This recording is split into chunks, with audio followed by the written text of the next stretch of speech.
Right? Our fashion has changed a lot. We're very, very different fashion to what we had 50 years ago. Okay, what else? What else? Give me one or two more things. The atmosphere is very different. It's very quiet, and students really afraid of teachers. Okay, very good. The teachers had a lot more authority 50 years ago. Yeah? Today, like I said, it's a very different environment. So someone else had their hand up out here. Someone? Anyone? Beulah? Oh, at the back. Teacher would carry the real apples for us to see. Okay, so the teacher would carry the real apple for us to see. I wouldn't have a photo of it, that's right. And also, 50 years ago, if I said apple, no one would think of a computer. Right? We wouldn't have phones, our clothes would be different. I don't know about you, but if this was in Australia, there'd be no women. It'd be all men. 50 years ago. Very few women professors.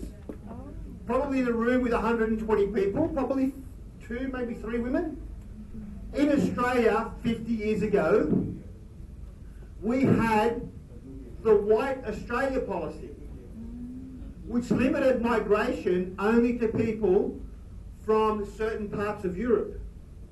So 50 years ago, I would not be a professor in Australia because I wouldn't be allowed in the country, because my parents are from Greece and the Greek migrants weren't wanted. So 50 years ago,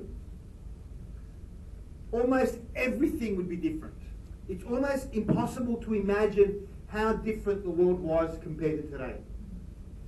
Now, if that's the case, imagine we went forward 50 years. Imagine what the world would look like in 50 years. We have no idea. Because what was science fiction 10 years ago is real today. And so what is science fiction today could well be real in 50 years' time. So, the second part about studying societies, and I often ask my students, I ask them this question, I say, what would you rather lose? Right? What would you rather lose? Your wallet or your phone? Now, when I was growing up, you couldn't lose your phone because your phone was stuck to the wall.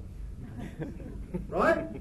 Today, I say to my students, put up your hand. Who would rather lose their phone than their wallet? About 10%. Most students say, I'd rather lose my wallet. Because your wallet, you can actually get all the stuff back. Your phone, you lose your numbers, you lose all these other things, all these private information. Wallet's just a bit of money. It's crazy, right? So, okay, so I'll skip that. Okay. So, the second part about studying societies is that